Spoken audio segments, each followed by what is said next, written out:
Morning everyone. Today is Thursday. I don't know what date it is, the 20-something, 26th I think. And today is test day, so I've just got up now. I'm gonna make a cup of tea while I feed the dog, and then we're going upstairs to test. So we got 3 different tests. So the problem that we had was loads of people recommended the first response to me, but obviously at the moment we're in lockdown. And when we went to Sainsbury's the other day, they don't stock it. Sorry if you can hear Bruce eating in the background, but on top of that, they just didn't have any pink dye tests at all. So we have these little cheapy ones, we have this cheapy one, and then we have these. So I also have another clear blue one somewhere, but my plan is at the moment to do these 3 all at the same time. So yeah, I'm incredibly nervous. I don't think it's worked. I'm not feeling overly confident, but for some reason I do still feel quite positive. But I don't know. I think all my symptoms, like I said the other day, seem to have vanished, so I don't know. But I just want to get it over and done with. I also did, to make things easier, a cup that I wrote piss cup all over because, you know, that's what I'm going to do. Marco finds it baffling that I'm not just weeing on a stick. But yeah, this is what I'm doing. So I'm going to make that cup of tea and then we're going to crack on. Wish me luck, please. Okay, I've done 3 tests. Marco's just gone for a wee. Just waiting for him to get back now.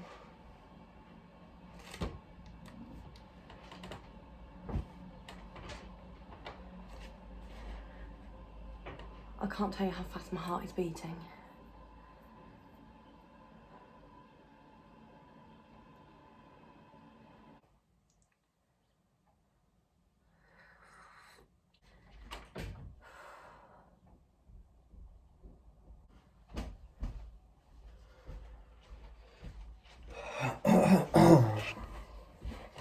Let's sit on them. You ready? Are they ready already? They should be. And then... Has that been 3 minutes? Yeah. You sure? Yeah. Ready?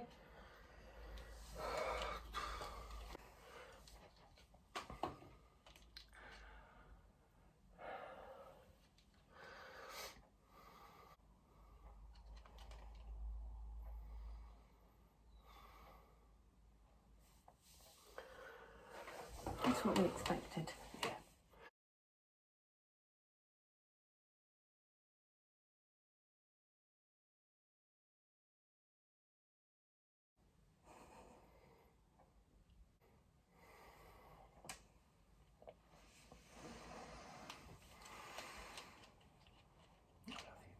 I love you too.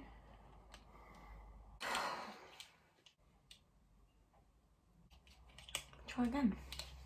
Yeah. Fuck knows when. It's not your fault. We knew it was a long shot, man.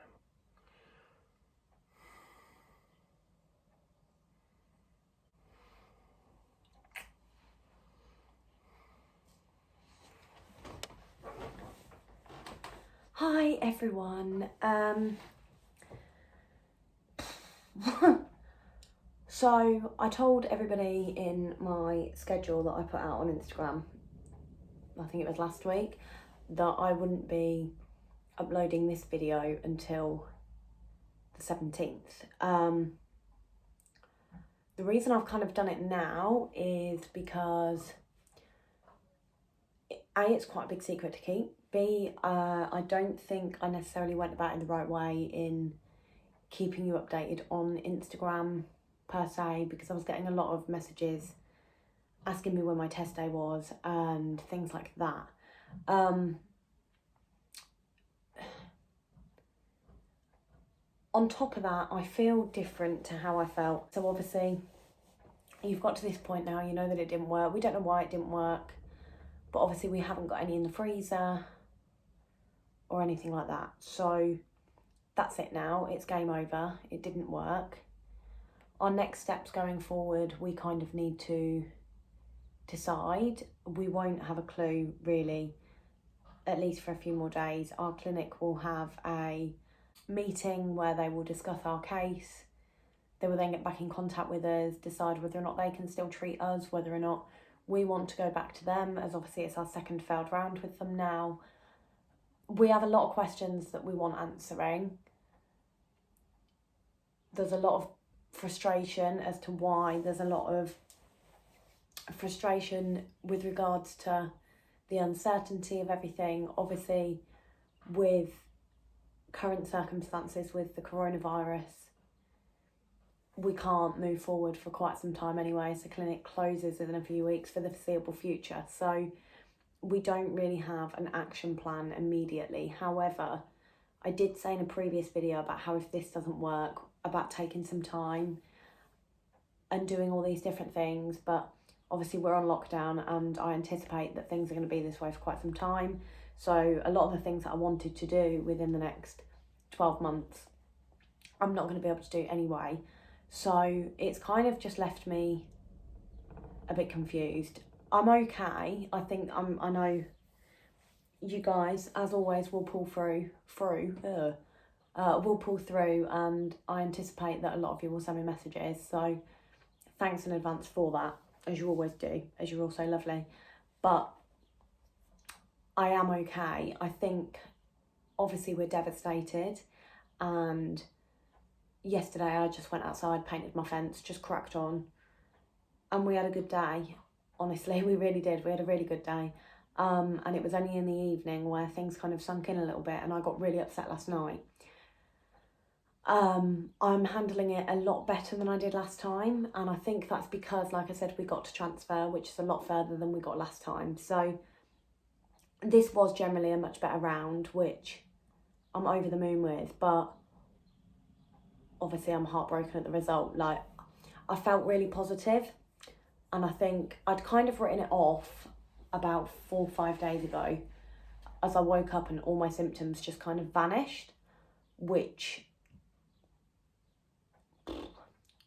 I don't know. I know it can happen, and I know that, sorry, I've pulled my back out as well, so I can't like look that way, which is really awful. But I think it happens for a lot of people. A lot of people don't get any symptoms whatsoever, but I don't know. I seem to have so many symptoms for the first 5 or 6 days, and then just suddenly everything vanished. Like, my tiredness is gone.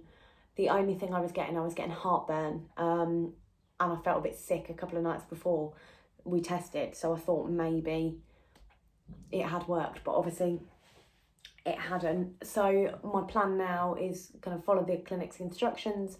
I will have to come off all my medication. I will have a really horrible bleed, no doubt, within the next few days, and I will be going back to work next week.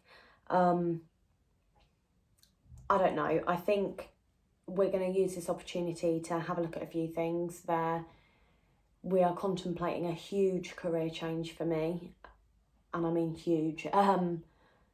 It's something I've always wanted to do. So at the moment, a lot of you will know that I work in the emergency services. So at the moment, it's very full on, and I'm dreading going back, if I'm really honest. But I think I went to uni, I studied criminology.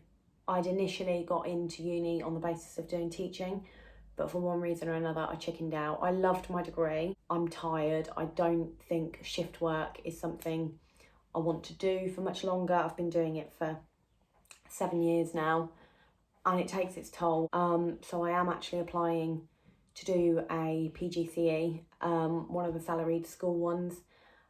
So you do all your training in the school and training to be an English teacher, which is something I've wanted to do for a very long time. So we figured now might be the time to bite the bullet. It's hard to get into. Whether or not I get in, I don't know. But if I do, then that'd be great. But it would mean that everything will be on hold for the next 18 months, at least, really. So we've got a lot of thinking to do. We've got a lot of decision making to do. It depends, I think, very heavily on what the clinic come back and say. If the clinic say that they're happy to treat us again, they know kind of what we could do differently this time, then, you know, we have no reason to hold off. Whereas if they're going to say to us, you know, we think you need a higher stimulant and all the rest of it, and therefore they can't treat us and we need to go elsewhere, then we're looking at a lot more money. And a longer wait. But generally, I think I'm okay. If I'm really honest, as weird as this sounds, I think being in isolation has kind of helped deal with it, because, I mean, A, we expected it, and B, we've been here before, so I kind of knew what to expect, if you like. It wasn't a completely new feeling. But the fact that we're in lockdown means that I can't go out and see family, I can't go out and see friends, I don't even know what the word is, but obviously last time when we would go around and we would see people and all the rest of it, that they would have a conversation with me. And yesterday, for example, I'd kind of dealt with it in the morning, put it to bed, gone outside, and in the middle of the day, my father-in-law sent me a really, really sweet message, because obviously we can't see each other. I got a bit teary, but I could put that in a box and reply a little bit later on when my head was in a better space. Had we been face to face with him, I couldn't have escaped that conversation at that point, and I'd have got upset and the conversation would have carried on. Whereas I'm quite liking the fact that I can put it in a box and just deal with it as and when. And I'm wondering whether or not it'll sink in, whether or not it'll hit me in the coming days. Obviously when I start bleeding, things like that. But at the moment, I do feel all right. I think this round has taught me an awful lot. It's taught me a lot about my relationship, and as well about my relationships elsewhere, as I think, you know, you realise very quickly, especially because this time we told people, so everyone knew that we were doing this.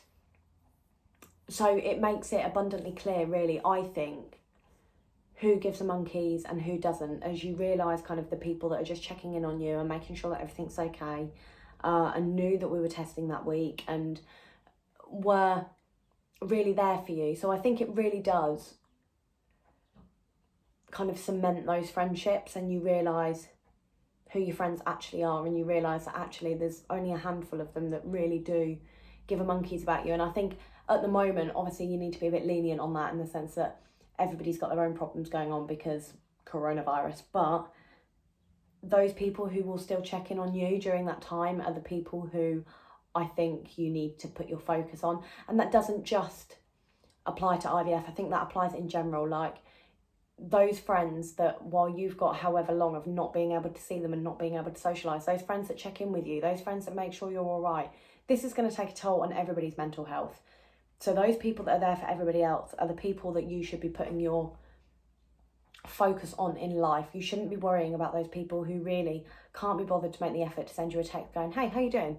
Are you all right? You know, we all have our faults. We could all be better friends at times. But I think when you go through something like this, you really, really realise it. That is the bit I think that I am struggling with the most. But I don't know. I'm okay. I'm gutted. We're gutted. But at the same time, we're going to use this as a positive. We're going to spin this on its head and do all the different things that we couldn't do was I pregnant. So, you know, it's harder now we're in lockdown, but there's certain things that we just think, do you know what? Let's do it. We've kind of got all this time. Obviously I don't, I'll be back at work, but Marco's got all this time that he's got all this stuff to do that we can just crack on and do now. And we can throw a bit of money into this and throw a bit of money into that and just relax for a little bit, because I think it's so easy to forget who you are and forget the little things in life that give you so much joy. Like yesterday, I can't tell you how much joy I got from painting a fence. Like, I really can't. And this bird that was whistling, and it sounded so human, it was weird. They're the type of things that I think you take for granted. So I sound like a bit of a lunatic now that goes around thinking birds are humans, but that's it. There's that theory, isn't there, that coronavirus is actually they're putting batteries back in the birds, so that one might have been malfunctioning. But I think that's it, really. I think, you know, we have to put a positive spin on this. I can't sit here and wallow in my own self-pity anymore, and I think this has really taken its toll on my mental health in general, and I think IVF as a whole has completely changed who I am. You know, my wedding photos are beautiful, but I said to Marco the other day, I struggle to look at them because I look at the person there and don't know who she is anymore. That's where I get upset. I think I need to find that again, and I need to find me. I'm never going to be that person I was 18 months ago before I had my diagnosis, and even though we were trying then, it was completely different. now we have a diagnosis, now we've had the failed IVF, now everything has been thrown on its head and everything is so much more real. It really does, it completely chips away at you, and for every failed round it's like someone's there with one of those chippy things and just hammering away at you, and I need a break. So that's it. I'm a bit, while we're not doing IVF, I feel like I'm in a bit of a limbo as to where to go with all this and this sitting here and talking to you, because there isn't really going to be anything IVF related to report on. There's going to be things like obviously my meeting in a couple of weeks where they'll obviously let us know where we go going forward. I'll have all that and our plans, if you like, but in the meantime, that's, you know, if you want me to continue with these, I need you to let me know, and I need you to kind of tell me the type of things that you want to see, as I haven't done YouTube as YouTube. I've done YouTube as fertility, and it's kind of going to come to a bit of a standstill for a little while. So, you know, anything you do want to see, obviously let me know. It's the same with my Instagram. I don't know what to do on that front either, and I think everything's just kind of been thrown into the air a little bit, and I need to do a bit of soul searching, without that sounding really cliche. And I'm not going to go travelling the world and find myself on top of a mountain, but you know what I mean. But that's it. But I just thought anyway I'd come here and ramble on a little bit and talk a load of shit and just let you know I'm alright. But I'm alright, but I'm not alright, if that makes sense. But generally I'm alright. I've taken it a lot better than I thought, and like I say, I'm wondering whether or not it's just not sunk in. But we'll soon find out. So this was obviously a bit of a surprise video with a result I was really hoping that I wouldn't have to share with you again. But I do, I'm here, I'm not pregnant, and that's just the way the cookie crumbles, isn't it? There's no lemon so sour that you can't make something that resembles lemonade. So that's what I'm going to do. I'm going to make something lemonade-y, and I'm going to spend my night doing some painting, drinking red wine, and that's it. So yeah, but yeah, there will be a video on Tuesday. I don't know what the video will be, but there will be one. So please make sure that you subscribe to this channel. Leave me a thumbs up, leave me a comment, whatever. Let me know what you want to see going forward. But yeah, I appreciate all your support, and I've really appreciated everyone's support throughout this entire journey. All the messages, everything. I don't really know what to say, if I'm totally honest. So I'm going to leave it here. But yeah, thank you very much. I love you all. It's just sod's law. It's happened again.